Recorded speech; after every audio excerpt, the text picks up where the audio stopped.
কাশী মাহাত্ম্য ও কাশী তীর্থের কথা। কাশী প্রসঙ্গে কাশীনাথ শ্রী মহাদেব শ্রী বিষ্ণুকে যা বলেছিলেন, যদি কেউ শত যোজন দূর থেকেও এই অবিমুক্ত ক্ষেত্রকে স্মরণ করে, তাহলে যদি সে অতি পাপীও হয়, তবুও তার পাপ রাশি তাকে অভিভূত করতে পারবে না।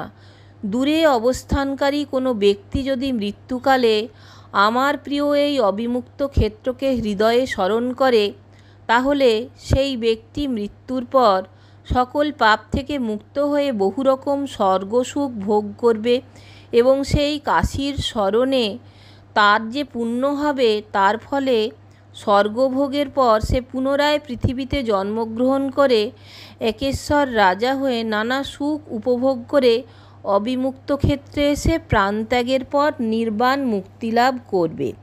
বহুকাল ইন্দ্রিয় এবং চিত্তকে সংযত করে কাশীবাস করে যদি কেউ দৈববশে অন্য স্থানে মারা যায়, তবে সেও কাশীবাসের পুণ্য প্রভাবে স্বর্গ সুখ ভোগ করে মর্ত্যলোকে সম্রাট হয়ে পুনরায় কাশীতে এসে প্রাণত্যাগ করে মোক্ষলাভ করবে। মহাদেব আরও বলেছেন, শ্রদ্ধাবিহীন অজ্ঞানী মানুষ অন্য স্থানে বহু মহাপাপ করে যদি এই ক্ষেত্রের মাহাত্ম্য না জেনেও এখানে প্রাণত্যাগ করে, তবে তার যে গতি হয়, হে জনার্দন, তা তুমি শোনো। পাপী মানুষ যখন পঞ্চক্রোশীতে ঢোকে, সে সময় তার পাপ সকল পঞ্চক্রোশীর বাইরে থাকে, কাশীর ভেতরে ঢুকতে পারে না।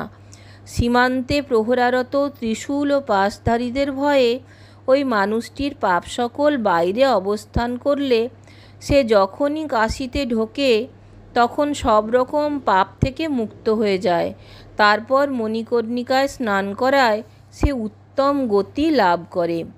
কাশীতে শিব পূজা, দান প্রভৃতি প্রসঙ্গে মহাদেব পার্বতীকে যা বলেছেন, নানা রকম উপাচারে যথাবিধানে একবার মাত্র বিশ্বেশ্বরের অর্চনা করলে সারা জীবন শিব পূজার ফল লাভ হয়। হে দেবেশী, ন্যায় পথে উপার্জিত অল্পধন অবিমুক্ত ক্ষেত্রে দান করলে দানকারী কখনো দরিদ্র হয় না।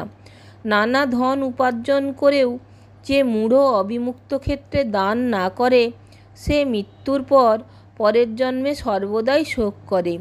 গরু, হাতি, ঘোড়া, কাপড় ও অন্যান্য রমণীয় রত্ন সকল অবিমুক্তবাসীদের সুখেরই জন্য তৈরি হয়েছে। বিশ্বেশ্বরের প্রসাদ পাওয়ার ইচ্ছায় ন্যায় অনুসারে কাশীক্ষেত্রে ধন অথবা মৃত্যু লাভকারী ধন্য ও ধর্মজ্ঞ। হে উমা, লিঙ্গরূপে যে বিশ্বেশ্বর কাশীর পুরীতে বিরাজমান, তিনিই আমার শ্রেয়াস্পদ। 5 ক্রোশ পরিমাণ সেই অবিমুক্ত পুরীকে মহান ক্ষেত্র এবং বিশ্বেশ্বরকে জ্যোতির্লিঙ্গ স্বরূপ জানিও।